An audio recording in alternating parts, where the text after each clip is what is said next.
Good afternoon, everyone. Thank you for joining us. This is Penelope Lattimer speaking to you, and I'm joined this afternoon for this session of Moving New Jersey Schools Forward Amid COVID-19. Our topic will be presented by Mr. David Nash, who is the Director of Legal One at the Foundation for Educational Administration.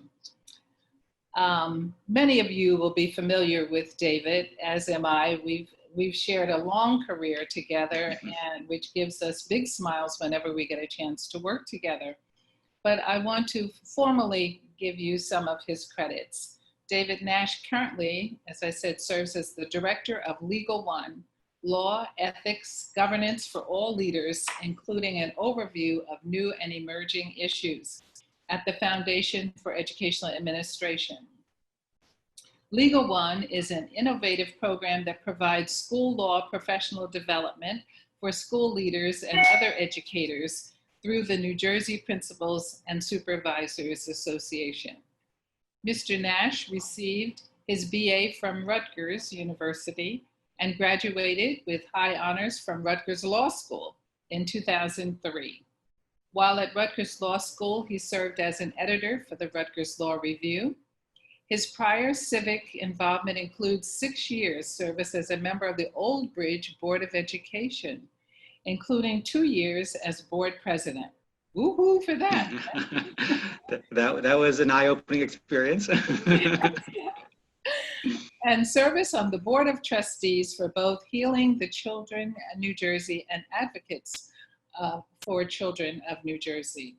So welcome, David, and thank you for coming back for a second presentation on moving New Jersey schools forward. Thank you so much. It's great to have a chance to work with you. I'll always take that opportunity and to talk about these incredibly important issues. We are in challenging times right now. And yes, we are. That's sort of the understatement of the century. Yes. The year like none other that we have experienced.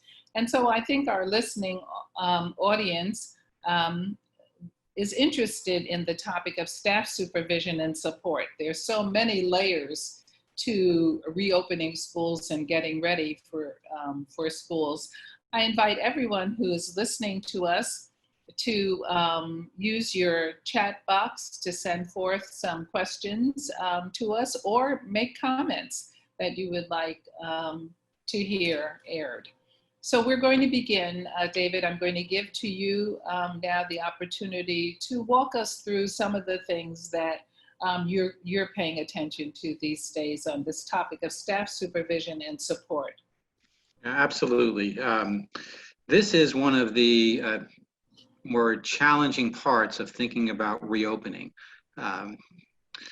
We want to make sure that we're doing everything we can to keep not only our students safe, but all of our staff members. And for so many understandable reasons, there's just a tremendous amount of anxiety linked to reopening.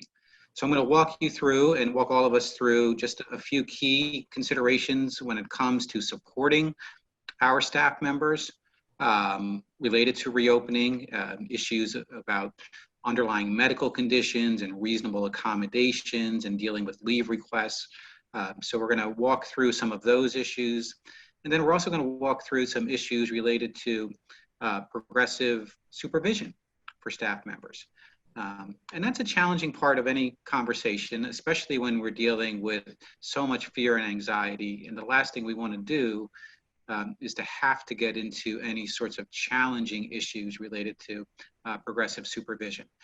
So I've kind of ordered this so that first we're talking about support and ways we can help our staff members, but then having that second part of the conversation about what are the expectations and how do we make sure everybody understands and abides by those expectations. So of course, as we speak, standards are evolving. We believe that at this hour, some new information is being put out by the state of New Jersey. So we are constantly updating the information that we're providing regarding basic public health standards and any additional guidance related to reopening. And we have to acknowledge that there's a tremendous amount of uncertainty here. And what we know today might be very different from what we know 2 or 3 weeks from now, right? And that's difficult for all of us to accept.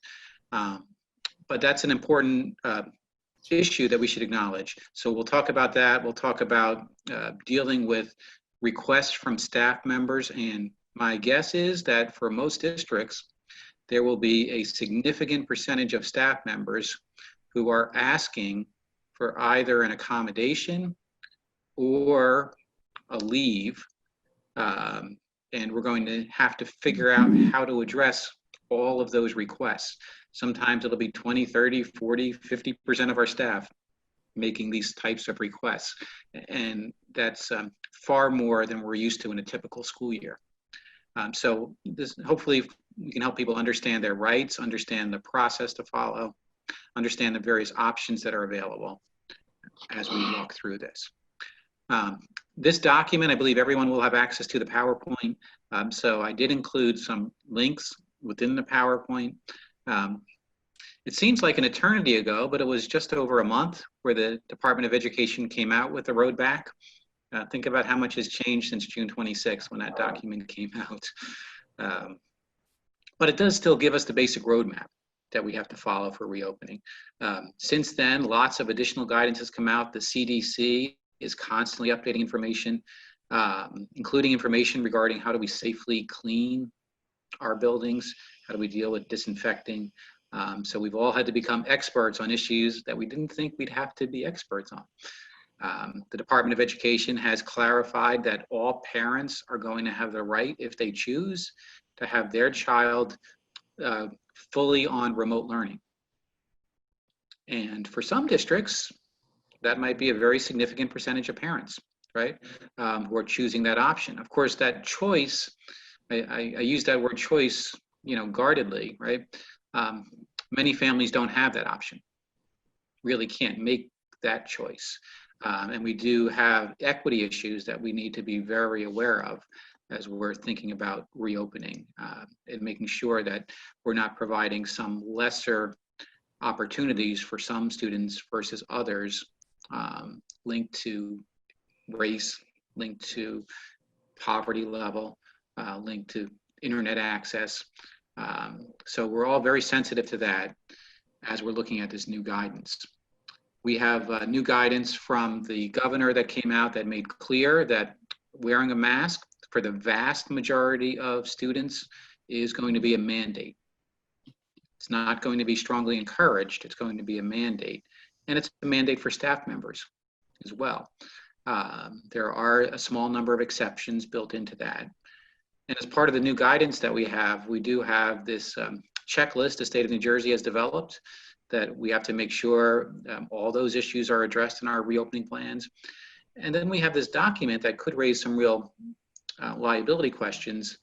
As part of a reopening, districts have to sign an attestation that they're able to meet all public health requirements linked to reopening. And that's a big statement to say that we can satisfy all of these requirements. So as we think through these issues, we want to make sure we understand the legal implications.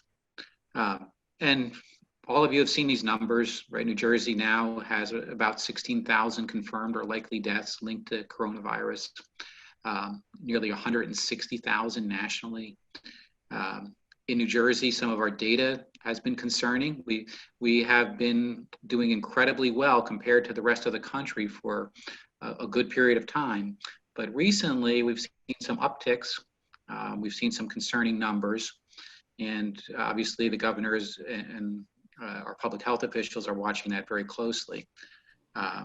We know that a large portion of our staff members do have one or more underlying medical conditions and may be asking for help. So as part of supporting our staff, we have to first figure out what do we need to do for all staff members, because everybody has some risk. There is no way for us to say that we're completely eliminating risk, but we should be acting responsibly for all of our staff. And then we have additional legal obligations for those who are at increased risk. And the CDC has a list that is ever evolving about who's at increased risk. So you can see a very long list. Any staff member age 65 or older is at increased risk. And then particular staff members who have any of these conditions. And this list has evolved since the state of New Jersey came out with the Road Back, their document. So if districts are relying just on what's in the Road Back, they don't have the most up-to-date information on who's at risk of severe illness if they contract COVID-19. So for example, cancer was specifically added to the list.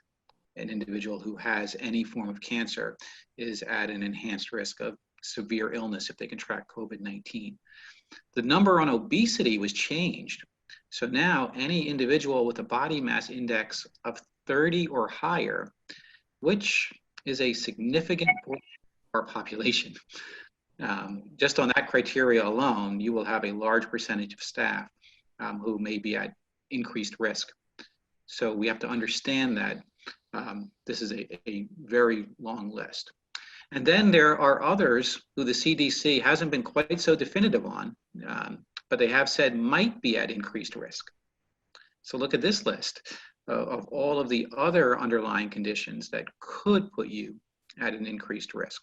And we have to, be transparent and share this information with our staff as well as we're thinking about reopening. So one big issue is making sure that before you, David, are you willing to take some questions in between? Absolutely. So one has come in, and I'm not sure if, I think it fits right now. Yep. This is from Andrea R. And she says, many superintendents are uncomfortable with signing the attestation. We're getting mixed messages from our attorneys. Yeah, so let me spend a moment on that issue. The attestation. Yeah. The attestation, not easy to say, is a document that we all want to take the time to fully understand, right? I mean, what that document is saying is that we are able to effectively implement all of the public health requirements that are laid out. Mm-hmm. So I'm not a board attorney, my role prior to running Legal One was representing school administrators when legal issues came up related to their employment. If I were a board attorney, I would be having a very serious conversation with the superintendent and Board of Education so we understand the implications of signing that document. And if you're not able to honestly say that I believe we can implement these standards, I'm not sure how you can sign that document, right? So it is a very big statement we're making by signing that particular document. I'm not saying that you shouldn't sign it. I'm saying you should recognize the gravity of what you're doing by attesting to it. Right. So now Andrea asks, what if we don't sign it? That's a good question, and we don't have the answer to that. We have similar questions coming up right now from districts that have decided that they're submitting a reopening plan that is fully virtual. If you notice in the Road Back document, that option wasn't included. Yes. But there were districts that were not comfortable that they could implement the public health requirements and have submitted that as their current reopening plan. So we are in uncharted territory here. I don't know the answer to that question. What I would be suggesting to any district is that you identify very specifically where the potential shortcomings are on public health, that you don't feel like you can safely say we can meet these standards, and communicate that to the executive county superintendent and to the Department of Education, and be very clear on particular issues where you feel like we're not yet able to successfully do this. You don't want to just say, no, I'm generally uncomfortable. Very, very specific about what the challenges are for your district. Mm-hmm. So we're going to find out, what that means. I think what it will mean is a dialogue between the district and the Department of Education about how we can allay those fears if possible. Yeah. and make this work. So I this, wish I had a more definitive answer. well, no, you've started out getting people's attention right away. Let me say to our listeners that the PowerPoint will be made available to you on this website or contacting us after the program. But I would like to bring in another question from a different perspective. David, still dealing with this list of conditions. If a staff member with a known serious underlying condition does not ask for an accommodation, does the district have an obligation to suggest one? So it's interesting when you read federal law, if the condition is one that's obvious, right, and the district is aware of it, there is at least some suggestion that the district should start what's called an interactive process with the employee to determine if that employee needs any sort of reasonable accommodation. So for example, an employee who is in a wheelchair and had an assignment to be on the 3rd floor where there is no elevator, it's pretty obvious to the district they need to start that process and figure out, what are we going to do to accommodate that disability. So if I were the district and you have that information, I would be proactive on that issue. It shows good faith. It shows that you're recognizing. Now, there are plenty of employees who have underlying medical conditions where the district has no way of knowing that unless the employee communicates that information. So you're not going to just automatically know that for most of your employees. Mm-hmm. But where you do have that information, I would start the conversation. And it's a conversation, right? It's not as if either side automatically gets to dictate the terms of what are we going to do about this. But we have to show that we're willing to sit down and talk. So, under the Americans with Disabilities Act, you're protected if you have either a physical or mental impairment that substantially limits a major life activity. It also does cover somebody who has a record of having had such an impairment, or somebody even who is perceived as having such an impairment could be protected if they were somehow being stigmatized or subjected to differential treatment. Substantially limiting is looking at whether it is fundamentally affecting some essential activity that you need to engage in as part of your work performance. And typically we're thinking about things that last for more than 6 months, but we do have case law that just came out a couple of months ago that says if you have a very severe condition, and even if you don't think it's going to last more than 6 months, right? And that could certainly be the case for some folks who are dealing with the effects of coronavirus. You might suspect it's not going to last for 6 months. If the condition is sufficiently severe, you're still protected under the Americans with Disabilities Act. So it's not just somebody who we know is going to have a permanent or a very long-term condition who has that protection. And then we have somebody who has an underlying medical condition that would put them at greater risk, and there is a request for a reasonable accommodation. Now the district has to engage in that conversation and figure out, is there something we can do that can allow you to perform the essential functions of your job and appropriately reduce any risk that you might be facing. So reasonable accommodation is a big term. It could include lots of things. We all think immediately about somebody being allowed to work from home as a reasonable accommodation, right? And we have learned over the last few months that for a lot of people that is possible. Yes.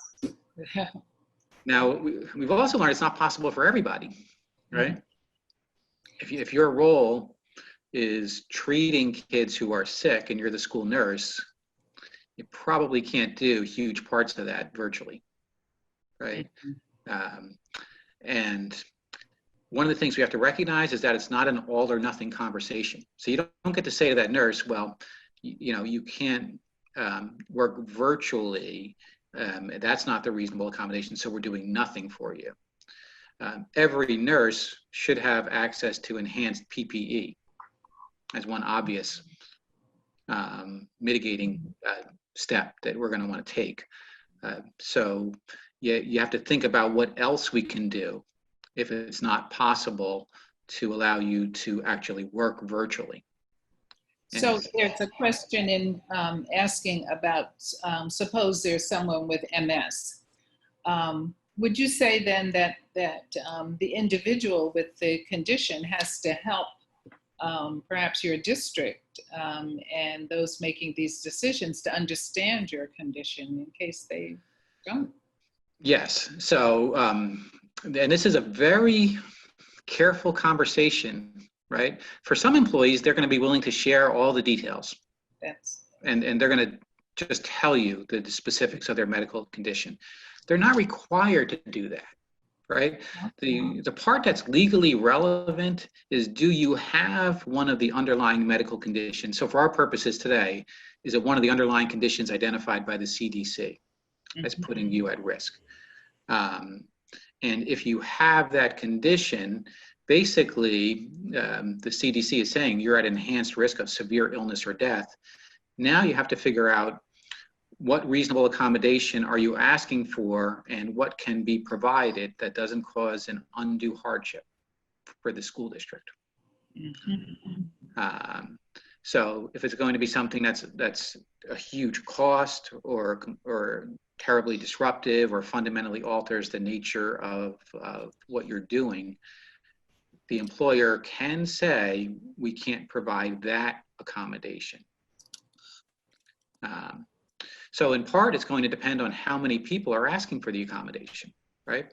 If you have 1% of your teachers asking for an accommodation, it's much easier to have those teachers focus on providing just virtual instruction to students versus having 50% of your teachers asking for that same accommodation. And probably as a practical matter, you're not going to be able to figure out how to have 50% of your teachers not in school. Yes. Right. So the response will vary depending on how many people are making the request and system-wide what that would do to the district's ability to deliver what it needs to. So it's not a simple analysis, right? So the requirement is triggered by a request, or as I said before, if there's an obvious condition, the employer should start the conversation. And then, if the employer is saying we're giving you a reasonable accommodation, the employee might disagree. It might be that they're still not able to perform the essential functions of the job. It's not very effective. So after you put in place a reasonable accommodation or what you think is reasonable, you have to monitor it. Is this actually working? Yes. I think that's the part that sometimes is forgotten, that you have to go back and keep a relationship going with the individual such that you get updates on both. Yes. Yes. And that shows good faith, right? I mean, if you put something in place and you say, stop bothering me, we've done something for you, which no one directly says, but sometimes that's the message that comes through. That's not a good faith process. Is this working? Tell me how you're doing. Let's check in from time to time. That's the sort of thing you want to show. And we're going to have to adjust on the fly, right? Because we're figuring this out as we go. So this is the legal obligation to engage in what's called an interactive process. It's supposed to be collaborative. It's not just the employer saying, take it or leave it. So it is a conversation. And this is what the employer gets right to know. What are the precise limitations that are causing that person to ask for a reasonable accommodation?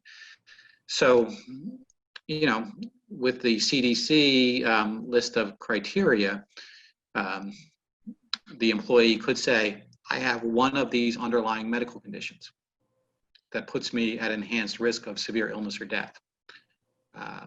and that should be sufficient. Now, if the employer wants an independent medical examination to confirm that, there's a process to go through there. But that doesn't mean the employer gets to know all the details of your diagnosis. You get to have a confirmation that you have one of these underlying medical conditions that puts you at severe risk. So these are the questions I would ask if I was the employer. Are there ways that we can revise what you're doing or how you're doing it? I'll give you a simple example, right? You have an administrator who has a BMI above 30, a body mass index above 30. The person isn't asking to work, but they're asking for some accommodation. And this is the vice principal who's always called on to break up fights. Right? That's putting that person at significant risk. So one outside the box strategy might be, we're going to give you training on de-escalation techniques so that you're far less likely to have to physically intervene between two students if there is a potential fight or an actual fight going on. So that's the sort of thing that could be kind of a creative mitigating step that you're taking. It's not always about work or not work, or equipment or not equipment. It might be skills. How do we get this person to do the job in a way that puts them at less risk of exposure? You also want to think about remedial measures to make things more readily available. We're telling people to wash your hands if you sneeze or cough, or use hand sanitizer. So we better make sure we have that readily available for everybody, right? In every classroom and for every other assignment in every office, and make sure that we build in staggered work schedules, because hand sanitizing is one thing, but it's not as effective as actually washing your hands. So building time into the schedule for things like that so that staff can do it too. Addressing the ventilation system, and that's a huge problem for a lot of districts. Yes, absolutely. Many do not have appropriately working ventilation systems. And now you are increasing the risk for everybody, but it's that much worse for somebody who's already got underlying medical conditions. So that's a step we should all be taking. And where you can, other things, for many districts, we're not going to use cafeterias for lunch. So that cafeteria is a huge space, and that could be used, for example, for running a class. You can have people spread out much more in that larger area, or using a library for a class and maybe spreading kids out much more, especially with the staff member who is at a greater risk of an underlying, because of an underlying medical issue. So thinking through, are there other spaces that potentially would be available that decrease the risk? What if a staff member, and this is going to happen, unfortunately, a staff member shows symptoms, right? We're going to have to respond very quickly to that. So every district has to have a daily screening process for students and staff. If somebody is showing symptoms, it's very clear they're not supposed to be allowed to just come into work. And when you look at that list of symptoms, it's a really long list, right? When we get into allergy season, you're going to have a lot of people showing symptoms that are really allergies. So what you don't want to do as a district is lose all common sense. When you read the guidelines, it does say that if you're showing symptoms and they are otherwise explained, so that you have, documentation that you have certain allergies and that's why you're sniffling. You can accept that explanation, and now you're not excluding that person because they showed a symptom that you can understand. That might be true for a student too. Two kids, raced to the front door of the school, and they're both sweaty and overheated. And the student's temperature is over 100, or they're breathing heavy, which is one of the symptoms. Yes. That's explainable because of what they were just doing. You give them a few minutes, let them cool down, you take the temperature again. And that might be true for a staff member too, who was rushing and who was worried about being late, right? So we have a question here that we're not medical personnel, and this type of approval for requests is placing us in unfair situations. It opens school administrators to liability risks with regards to discrimination. So the fear that you're not appropriately applying these criteria, Yeah. right? So I understand that, right? We're asking people to make judgments that they're not trained to make. There's a few different ways districts are handling screening. Some districts, and this is expensive, some districts have purchased those sort of walk-through temperature scanners that they're using as kind of one objective measure that you can use.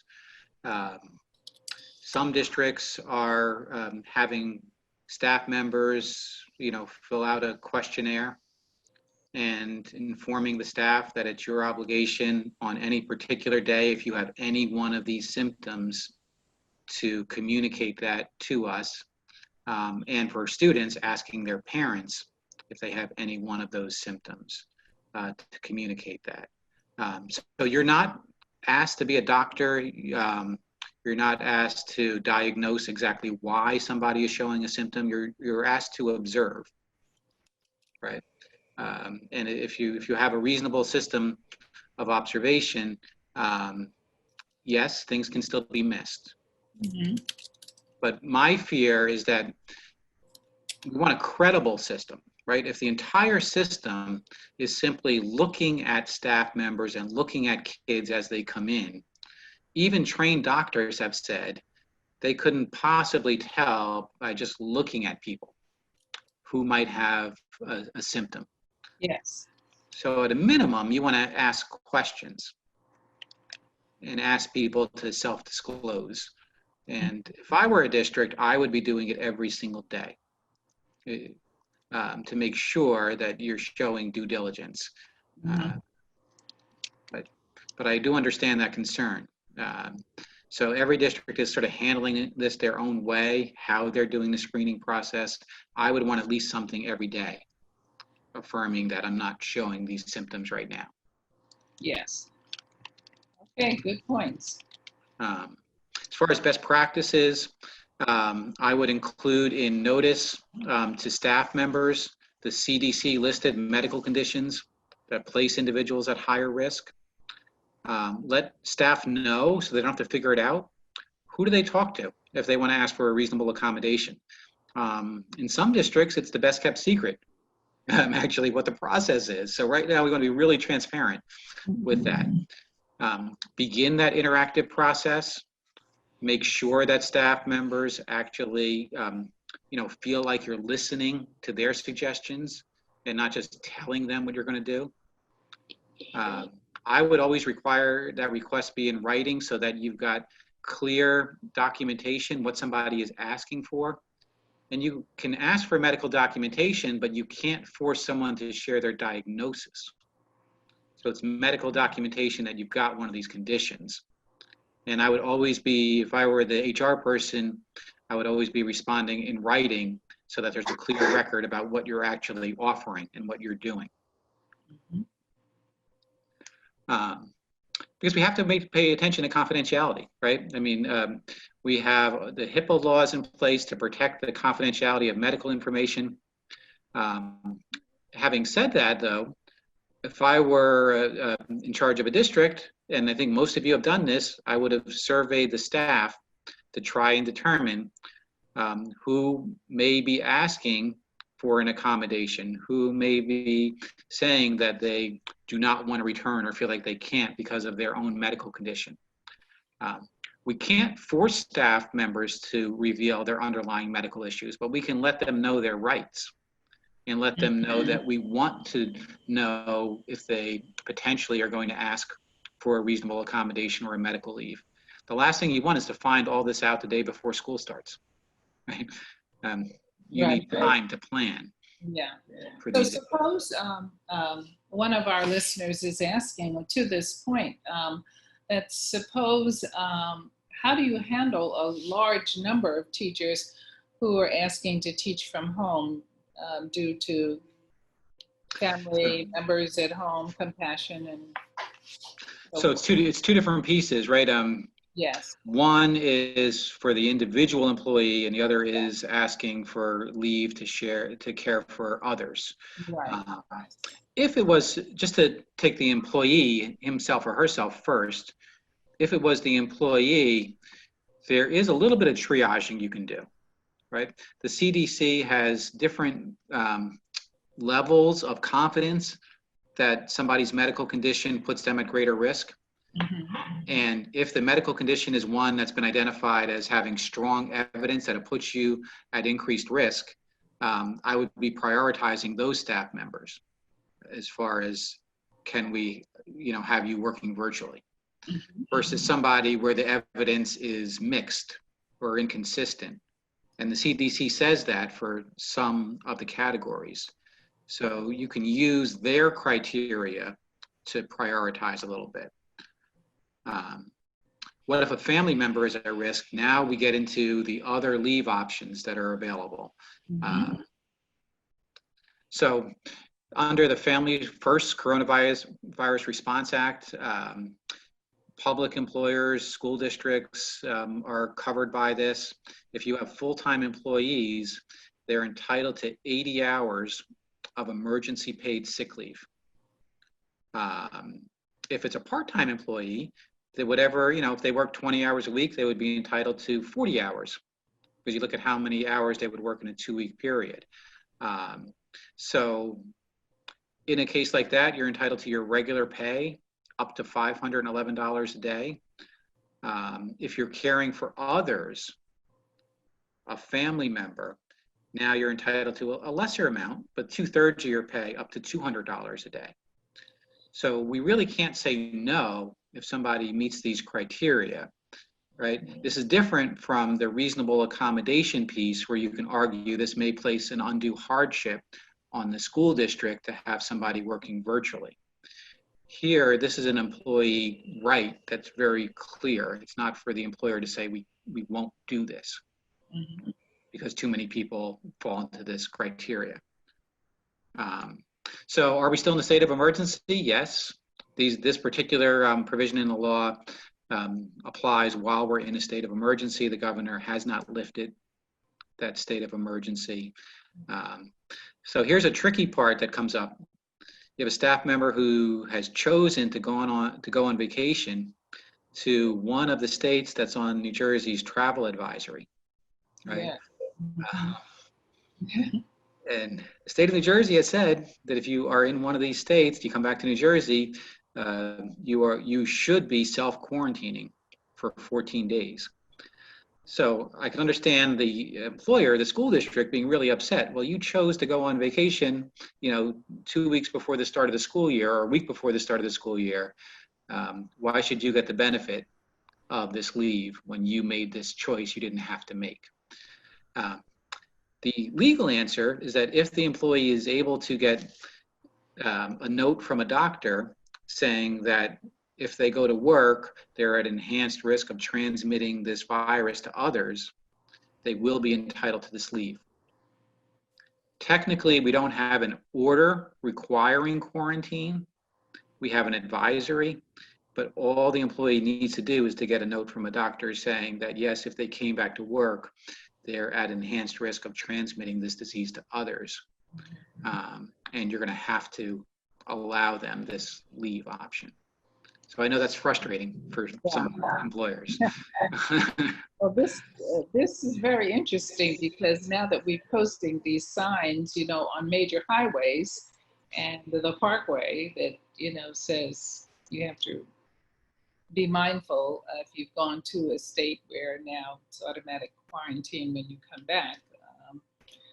Yeah, and if you look at that list, it's almost every state. I mean, we have, yes, there's a small number of states in the Northeast that are not on this list. Pretty much everybody else is on the list. Delaware seems to come on and go off pretty regularly. I haven't noticed that yet. But there's a huge number of states that are on that list.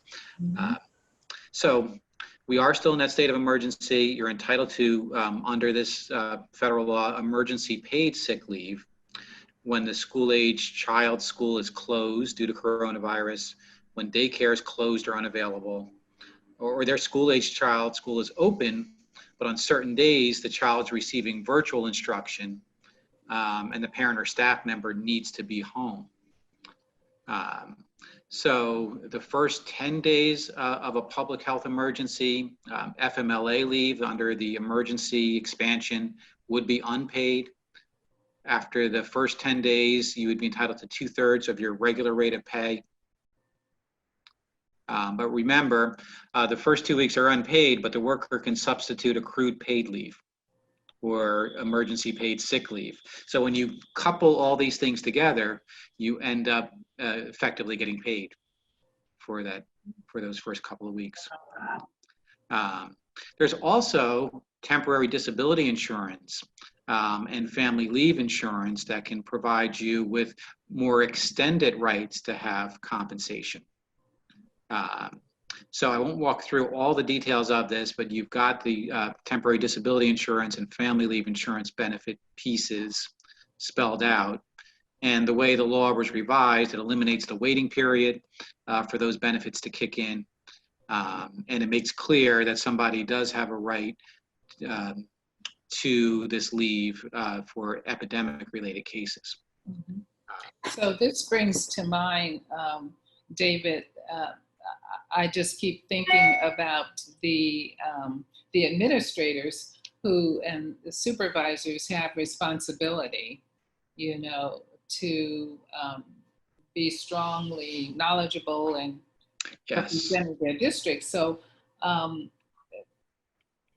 what would you say, obviously going back to one of your earliest slides, you know, to be current with all of the changes that are constantly coming forward with that? Yeah, one of the things you want to do is make sure your human resources director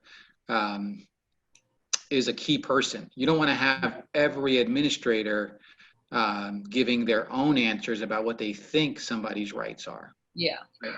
Because, you know, school principal has a lot of other areas that they have to oversee and be responsible for. They shouldn't be expected to be the expert on HR issues, but they should get the employee to that expert. Yes. That would be my suggestion. And our HR directors have all, I think, come to recognize they need to be up to date with the very latest information. It's changing on a daily basis. You know, Congress is debating some new legislation that would impact all of this. New Jersey is also looking at, you know, potential enhancements to some of these rights.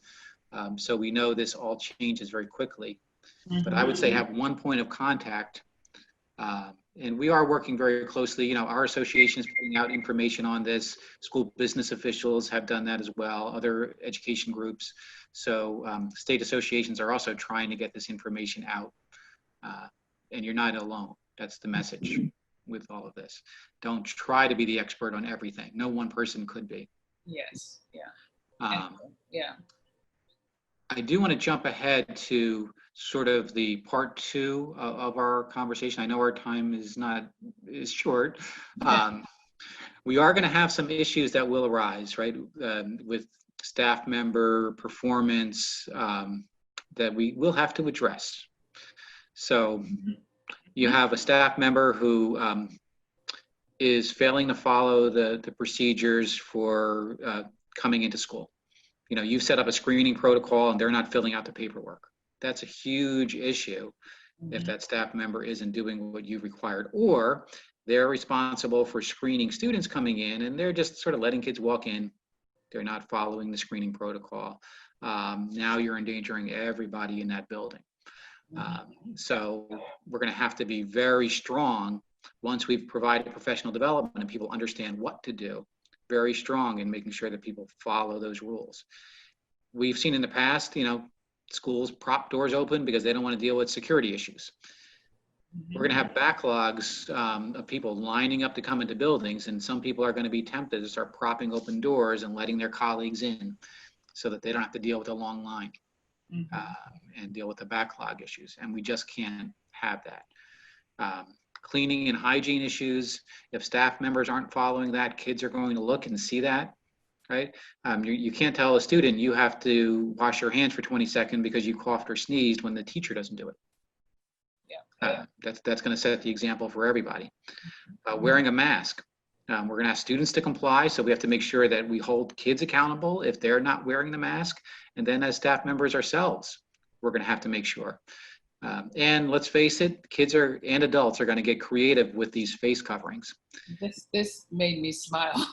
When I They're was going to see all sorts of Yes. messages Yes. on those face coverings. Right. Now it's a different legal standard for students versus staff. For staff members, during the day when you're working, you really don't have a First Amendment right in school to start expressing your political views. You've got that First Amendment right on your own time outside of school. So you really shouldn't have any political messages on the staff members' face covering.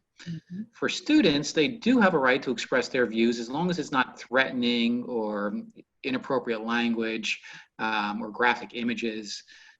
So students do have some rights to express their views. They can't do it if they're saying something that would be bullying, right, or hurtful, or cause major disruption in the school. But they do have First Amendment rights. So we want to be aware of that. Enforcing one-way hallways or one-way staircases. Kids aren't going to want to do that. So it's going to be on the staff members to make sure that's enforced.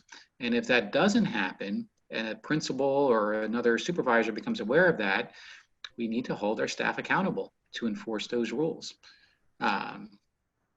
So the speech piece, we have to think through both for in-person and virtual classes.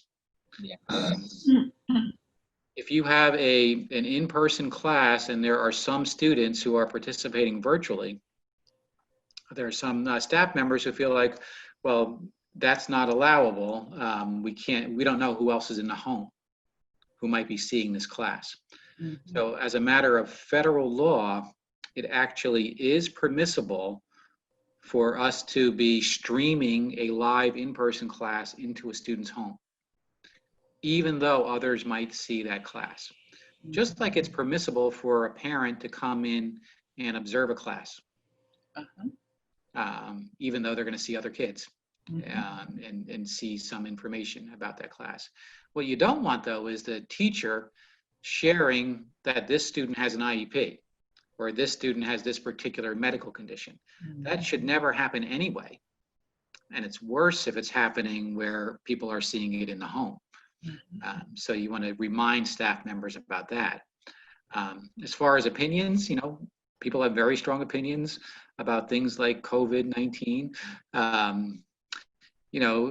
It's appropriate for staff members to be expressing those views, but in the right time and place.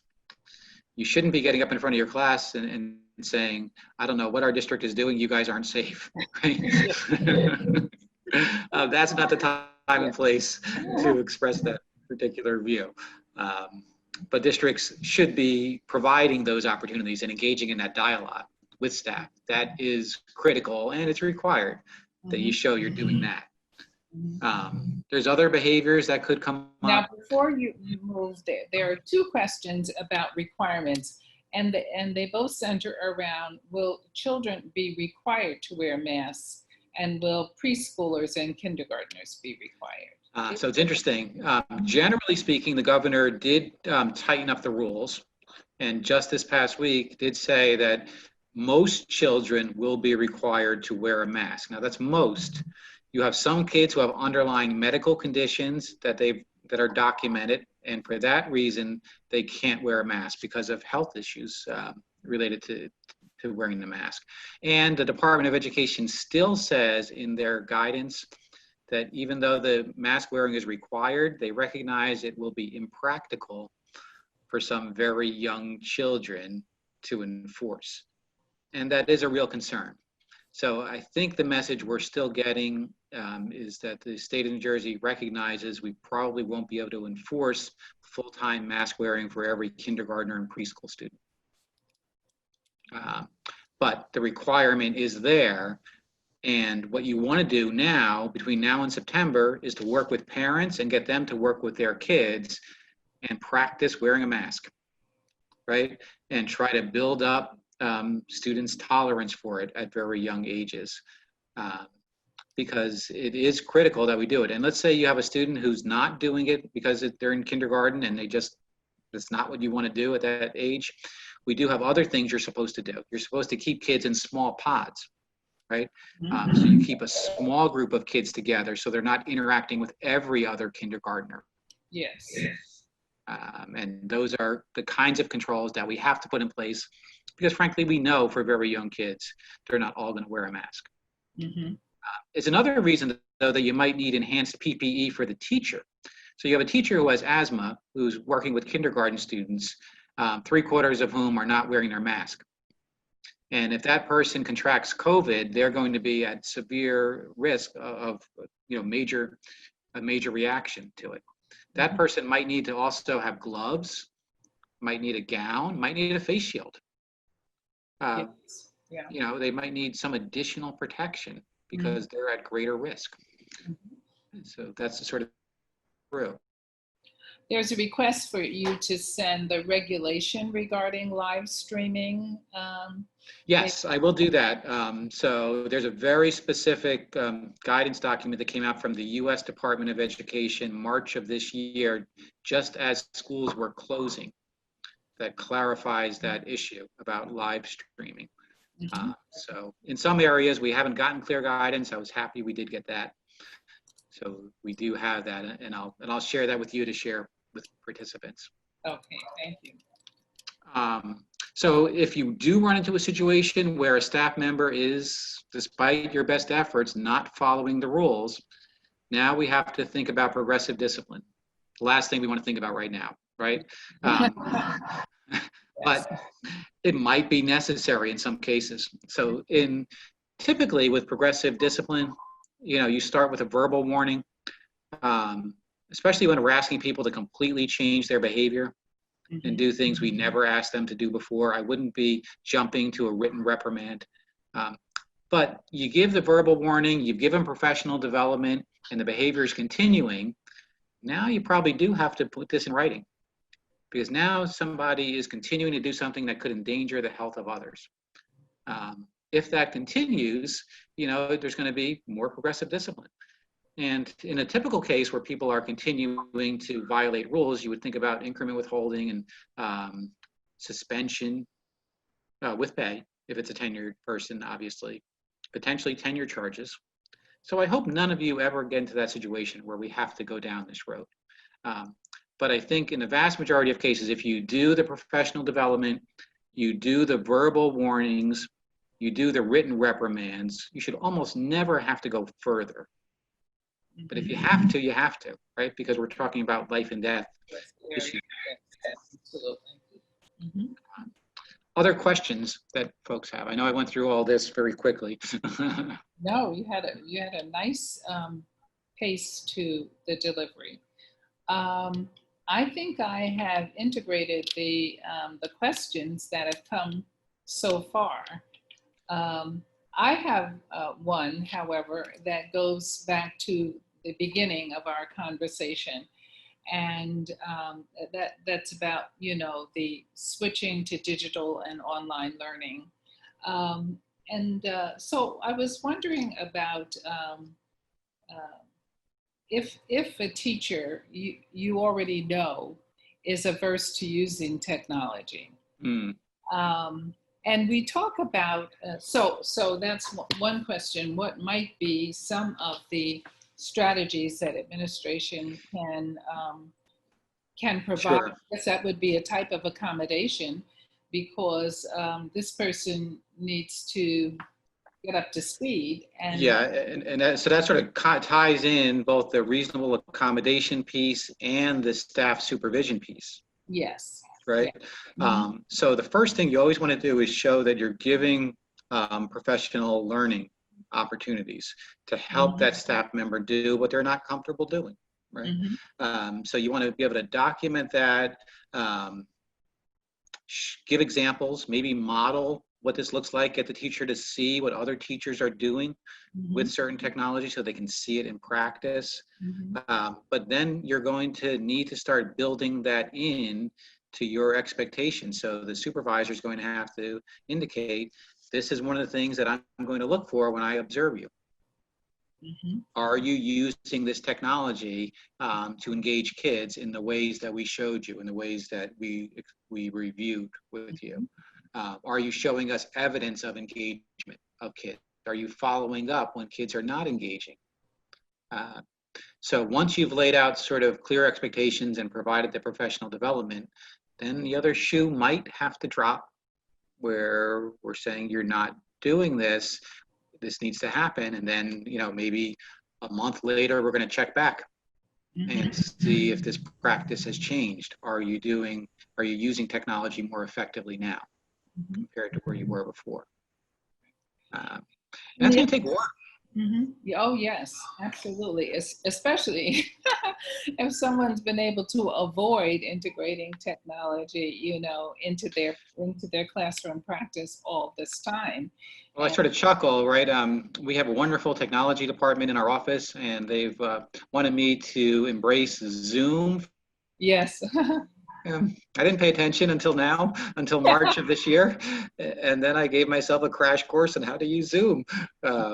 So, I understand the reluctance, right? We get into a comfort zone and we do things a certain way. But there is a necessity now, and especially if we're going to have some kids who are completely on virtual instruction. Yes. Our experience since March tells us how hard we have to work to keep those kids actively engaged, to make sure they're having the kind of quality experience that they deserve and need. It is a fundamental issue. We cannot have another year where we don't have observations and evaluations. Yes. Right. I think we have to recognize that. It was very understandable as we sort of grappled with getting through from March through June. But we can't have a lost year. Yes. So let me ask you something else that hopefully is very, very rare. But, we talk about youngsters and the homes where we had to address them for success by providing laptops, Chromebooks, hotspots, all of that. Sure. There may be some adults who also are not dressed for success. Yes. Are you aware of any districts that are providing, the equipment that may be needed because individuals were able to just access what they needed while they were in the school day and so forth, and then really does not have what they need at home? Yeah, absolutely. So there are districts that are doing it. In this day and age, most staff members have sufficient equipment at home, but not 100%. Yeah. So that was not built into the job description when you signed up to be a teacher, that you had to have this level of technology in your home in order to be able to do that job. And given even what we went through earlier part of this week with hurricane, if there are certain areas of the state still that are more rural, and this whole Wi-Fi connection is, it's not so much that they don't have anything, but that their internet connection is unreliable. That's exactly right. And the district would have an obligation there. Many employees just take these things on themselves and figure it out, but the employer would have an obligation to provide support for that employee if asked to do so, right? So that's an important issue. You wouldn't want to run into a problem with your collective bargaining units, and I think you would if you said you're on your own and must spend whatever you need to on technology in order to be able to do this work virtually. So I know it's a cost item, right? And so many of the things we need to do have a price tag attached to them. But I think probably a district would not be on solid legal ground to say you need to spend the money for this technology.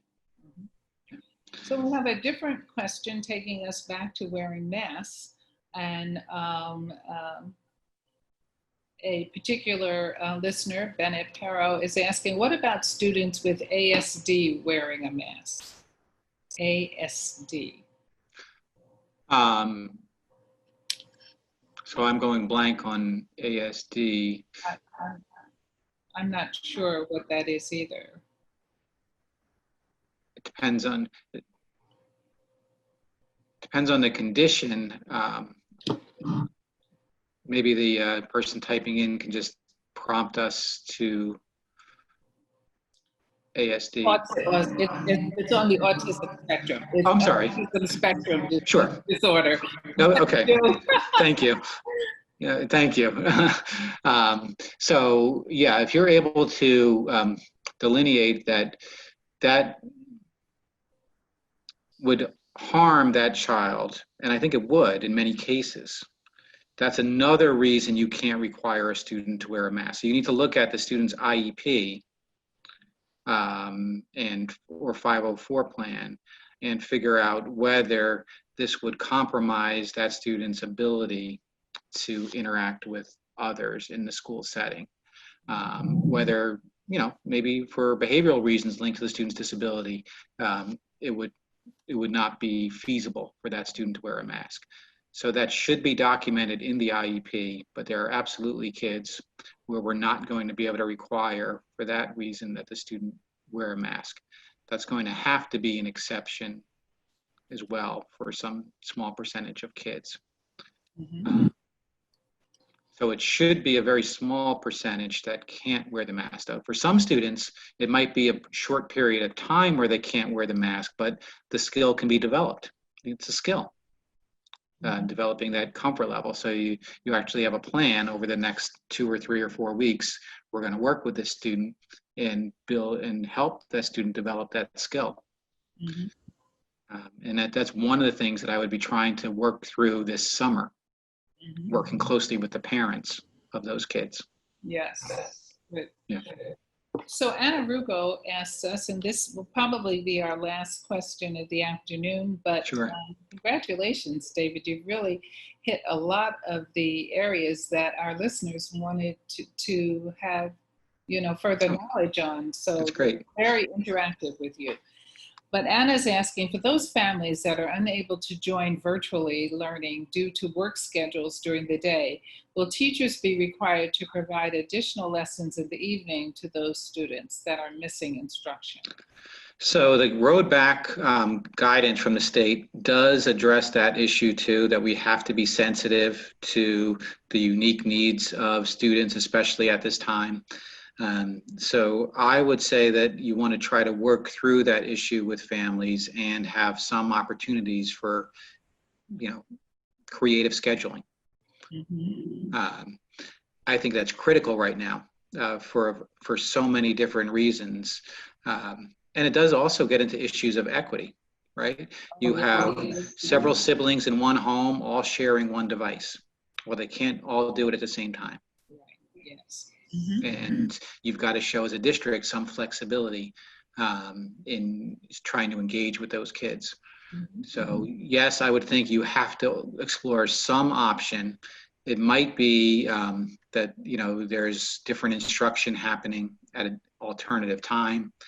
It might be that some of it is self-paced work, but you want some opportunity for that student to still engage with an educator. Mm-hmm. So I would say there is still a legal obligation, even though there's a few different options for how you do it. You don't simply say to that family, you're now going to be marked as failing because you're not able to engage between 9 and 3. I must say that this is an area where I haven't heard too many district leaders reveal how they are integrating this problem into their reopening plans.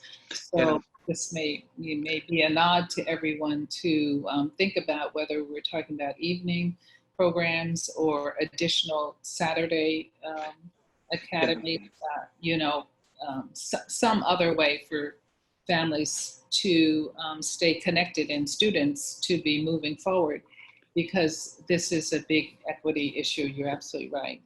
Yeah, and we know that, there are some students, if we don't have that engagement, they've already been identified as at risk. Yes. And that risk factor just skyrockets. Mm-hmm. Yeah. Well, I'm going to thank you again, David Nash, for today's session on staff supervision. And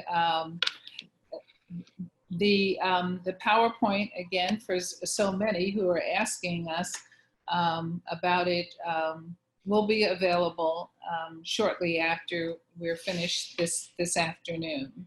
Absolutely. Mhm. Thank you. It's always a great pleasure to have a chance to work with you and to do what we can to help everyone in the field. You know, at Legal One and NJPSA, we're trying to offer as many resources as we can because we know how difficult this is, and there is no clear roadmap. We're developing it as we go. So we're here for you guys. Mm-hmm.